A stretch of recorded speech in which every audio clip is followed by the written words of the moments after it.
Welcome to Impact OC, the only program showcasing the people and organizations shaping Orange County. With your host, Don Camber. Hello, live from the OC Talk Radio studios at UCI's Beal Applied Innovation Center. I'm OC Talk Radio Public Affairs Director Don Camber with another great guest impacting our community in a positive way. Today, I welcome YMCA of Orange County Chief Operations Officer Dolores Daly. She oversees an organization whose purpose is to strengthen communities through programs committed to youth development, healthy living, and social responsibility throughout Orange County, East San Gabriel Valley, Pomona Valley, and Riverside County. Thank you, Dolores, for being on Impact OC. Thank you for the invitation, Don. I'm excited to be here. Dolores, the YMCA of Orange County has programs for all ages. Please explain what's at the heart of all of them. I think the heart of all of our programs is really the community, that no matter what program we are offering, whether you're an infant all the way to 99, you're part of some kind of community at the Y. And you have health and wellness centers. Please explain. We have 5 health and wellness centers in Orange County, 2 in South County, 1 in Laguna Niguel, 1 in Mission Viejo. We have 1 in Newport Costa Mesa, 1 in Fullerton, and 1 in Huntington Beach. And your traditional health and wellness centers, and we have a lot from, youth working out all the way up to active older adults working out and being part of group exercise classes, doing strength training, cardio, kind of swim lessons, sports, pretty much anything for anybody in the family. And are there centers designated as YMCA centers, or are they in buildings that are also used for other purposes? No, all 5 of our centers are YMCA, full YMCA centers, and multiple ones have pools for swim lessons or exercise classes, group X studios, kids zones, pretty much the full gamut. What does YMCA stand for? Young Men's Christian Association. But it's still for everybody. Oh, absolutely. It was started back in London in 1844 as Young Men's Christian Association, but then once it came to America, it pretty much opened up to everybody. And you have before and after school programs. Yeah, we're actually in 10 different districts throughout our service area, over 83 locations, and we serve about 5,000 kids. How does that operate? The kids go directly on campus from when the school bell ends. They get walked over to the YMCA centers, and they're right on campus, which is great because we don't have to worry about the transportation or anything like that. And then they go into, they get their healthy snack, and then they get their outside play. They get assistance with homework. They get to build new skills or learn a new hobby, through some of our clubs that we have, whether it's photography or cooking. And every center is open until 6 o'clock. And for what ages or grades? From kindergarten we go through middle school. And are they free, or is there a cost? There is a cost, but the great thing about the YMCA, we raise money on an annual basis so that nobody is ever turned away from any of our programs for their inability to pay. So we offer financial assistance, and then there's also outside agencies that offer where they'll cover the entire tuition as well. And you have special needs programs. Yes, we do. We have special needs programs for youth. So when the school bell rings, those kids that have aids during the day, those aids don't go into the after school program. It ends when the school day ends. Well, a lot of parents, they can't be there when their kids get out of school. So the YMCA developed 15 years ago was that we provide one-on-one aids in after-school programs, not only at YMCAs, but at Boys and Girls Clubs or district programs, so that they can transition into the after-school program and still get the support they need to function, with their peers and with their teachers and things like that. So that we have that for youth, but then we also have a recreation program for adults with disabilities as well. So they get together, and it's a social program to where adults with disabilities, they join bowling leagues with the Y, they go to movies, they go out to dinner with their friends, and so it's a complete social aspect for those adults with disabilities to have their own social network as well and social community. Can you be a little specific at what kind of special needs? Anything from developmental disabilities to physical disabilities, anything. So you have special programs for them so that they can feel involved and included. Yeah, absolutely. Because what happens is a lot of times when they become adults, they're still living and cared for by their parents. And so sometimes they become isolated. So what our program does is it gives them their own social community and their own social outlet. And then at the same time, those parents have been caring for those children their whole lives. And so when they're with the Y and they're going out and doing their activities, those parents get respite as well, and they can go out with their friends, to dinner. I think one of the best stories I've ever heard was from a sibling who said when he gets his calendar in the mail, because we mail calendars to them and they can decide what activities they want, and he circles where he's going, she says, it gives me such relief, because then I go out with my friends and have fun while he goes out with his friends and have fun, and I don't have that guilt. And so those are some of the things that we don't think about, of how some of these programs impact the entire family. And you have community resources. Yeah, absolutely. We have what we call our YMCA Community Services Division, and it's growing. We've hired a brand new director who is really collaborating with a lot of agencies throughout Orange County to bring social service programs, into the YMCA for our families, but also for the community as well. What kind of programs? So one of our most recent ones is a program that supports, it's a prenatal program, and it supports pre and postnatal to prevent depression. And so that's a new one where they come together, and that's a community to where they provide support, and it's led by a facilitator. Active older adult programs. Yes, we do have active older adult programs. And a lot of those are through our health and wellness centers, and a lot of those where they meet through an active older adult class. And so then they become, friends, and they get together, and they, in Laguna Niguel, we have, they go to their active older adult class, and then they go out and they do a book club out in the patio and those types of things. So we're just, again, creating community within those small groups. I was thinking with active older adults, you might partner with senior centers, or do you? We do throughout the county, and each one is a little bit different. We love partnering with different organizations and different agencies. Like, we have some Group X instructors that go out to senior centers and will provide classes there instead of everyone always having to come to the YMCA. Kids Zone. Kids Zone is at each of our centers so that kids have a place to be while their parents are working out, whether it's, their Group X class at this time, or they're just going in for cardio or weightlifting or anything like that.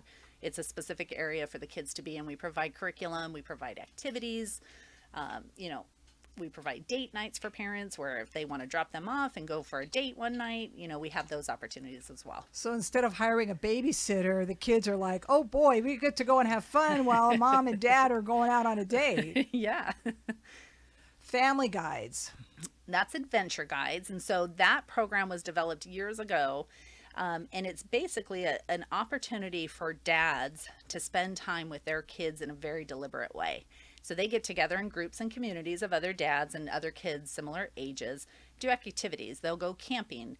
They'll go, on a field trip or do some type of activity in someone's home. But it's really just, again, to create that sense of community so that those dads feel supported and are interacting with other dads and learning and, hey, I have this problem with my child, or hey, I'm experiencing this. And, and they're able to kind of discuss that and just provide support for one another. And then the kids are spending quality time with their dads. So it's either boy, girl. It doesn't have to be father and son or No, we have father and son, father and daughter. We have family guides, which it could be any parent with their child. And so we have it pretty much for anybody. And are they connected to one of the YMCA centers, or is it not necessarily? It's a kind of it's not connected to a center. They're kind of in their specific area because we have them. We have those throughout Orange County.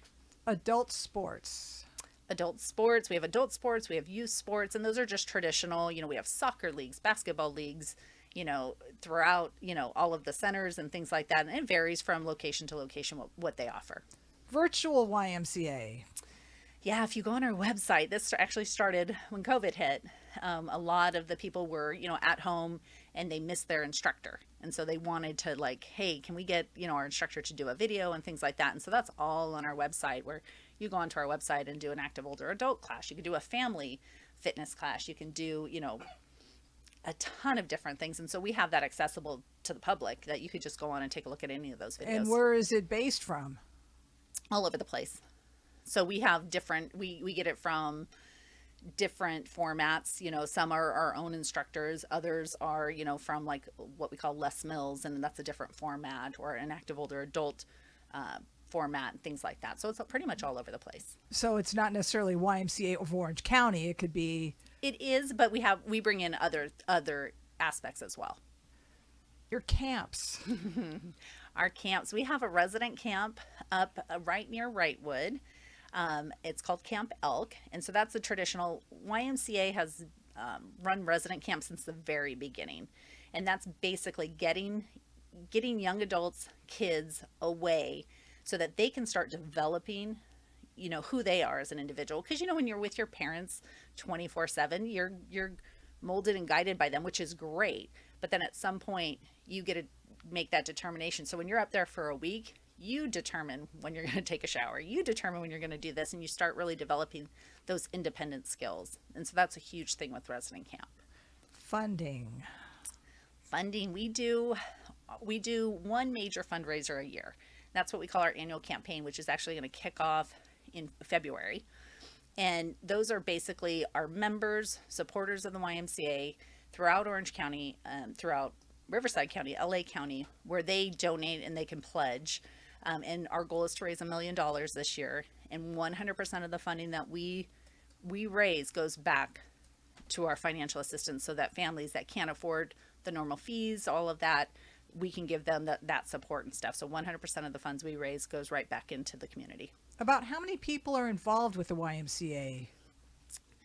We have about, like I said, 5,000 kids in the after school program, and we have about 18,000 members as part of our facilities. 18,000 members. Mm-hmm. You must have some special staff. Why don't you start explaining them?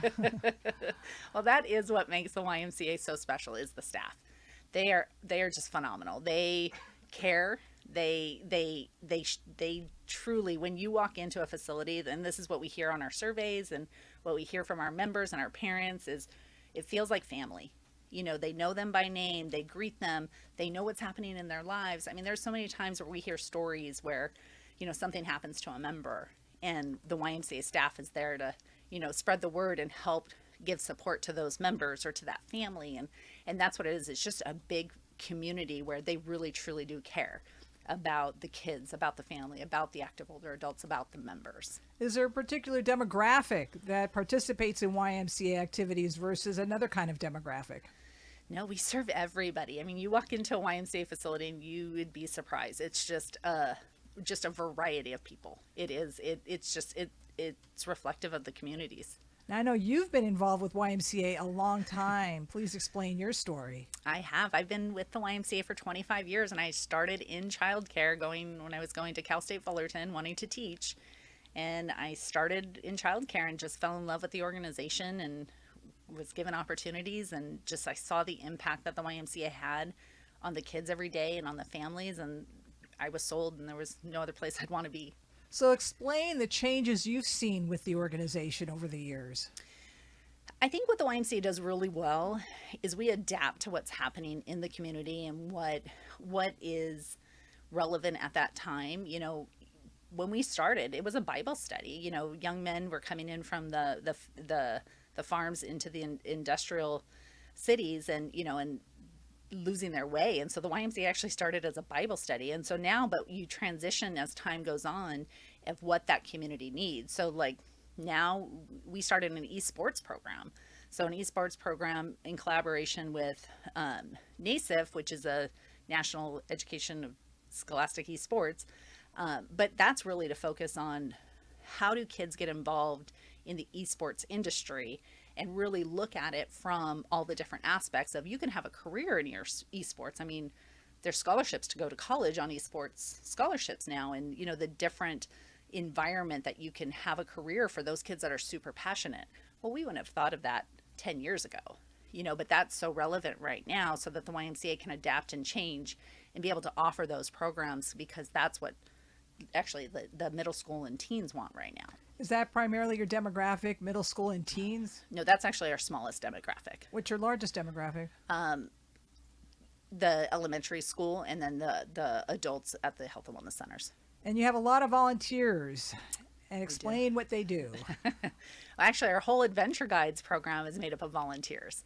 They run the entire program. They're the ones who plan all the activities. They're the ones who take leadership roles in the program. And so that's our largest volunteer base right now is our Adventure Guides program. They run the entire program and they fundraise for the YMCA and they do great things in the community. They'll do food drives, they'll do different activities to, to benefit the local community in which their group is in and things like that. We also have volunteers that help around at the facilities or raise money for us or, serve on our board of directors and things like that. So who makes decisions about the kinds of programming you're going to have? At the local facilities and the local programs. So it really comes up from the front line and the ground of what they see and what they need. So we actually have a really unique program at the YMCA. It's called the Program Development Fund. And any staff member can submit an idea. And it has to have a business plan behind it. But really what's happening in our community and how can we address that or how can we fill that need if it's not already being filled. And so they can go through a process where they apply internally to start up like a startup program. And so that's something we're really proud of because that's where the ideas are going to come from is what our frontline staff sees in the local communities. Give us an example of how a family can be fully involved with the YMCA.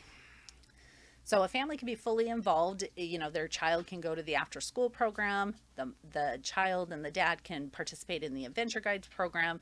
And then the entire family can go to a health and wellness center and have an activity to get healthy and to, do something together as a family as well in a positive way. What are some of the health programs at the center? Oh, we have anything, like I said, from group exercise classes. We have personal trainers. We're rolling out, hopefully soon, a nutrition program that's going to be a part of the YMCA as well. We have family fun nights. We do for example, during the holidays, we do movie nights or we'll do trunk or treats and things like that where we involve the entire family and they come for those types of activities. What are the biggest needs for families? The biggest need for families, I think, what we see is just basic support in terms of, and we hear it all the time, parents are coming in from after work and had a long day at work and what they really want is, hey, your kid had a great day today, they did this and they did that, and and that's what we really try to feed the families with is that support and that positivity of your kid had a great time while you still had to work, they learned a new skill, and so when they leave, a lot of times when parents come, the kids aren't ready to leave, they're like, no, come back later, and the parents love that. And so that's just feeding into that family and that community of they have that support and they have that positivity. Do you see generations involved with the YMCA, much like you? Oh yeah, absolutely. Yeah, and we, and it's funny nowadays we see, we can see grandparents actually taking care of their elementary grandkids and things like that. We see it, we pretty much, because we serve so many in the community, we pretty much see everything. Thank you, YMCA of Orange County Chief Operations Officer Dolores Daly, for being on Impact OC. And I thank everyone for tuning in. I'm OC Talk Radio Public Affairs Director Dawn Camber. Have an impactful day.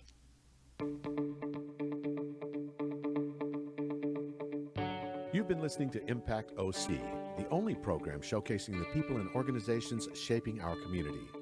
Right here on Orange County's only community radio station, OC Talk Radio.